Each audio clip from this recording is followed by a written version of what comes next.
Hello everyone, আসসালামু আলাইকুম। এখন আমি নেহেরেটা চুলায় দিলাম আর মাছটা হলুদ দিয়ে একটু ভিজিয়ে রাখলাম।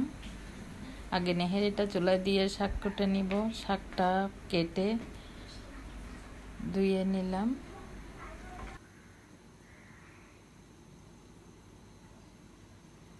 এখন আমার শাকটাও হয়ে গেল, ভাত রান্নাও হয়ে গেল, দুধ রান্না করলাম।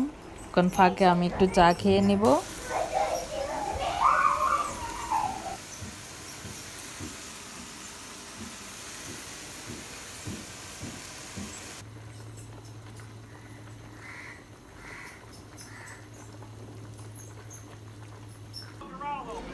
এখন বিকেলের নাস্তাটা দিয়ে দিলাম আমার নাতনিদেরকে, শর্মা দিলাম। ওরা শর্মাটা খেয়ে খেয়ে আমি সহ চা খাবো।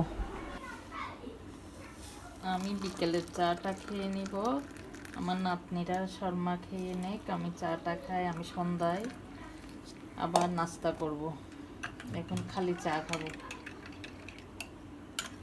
ওদেরকে শর্মাটা দিলাম আর আমি খালি চা খাবো, সন্ধ্যায় নাস্তা করব।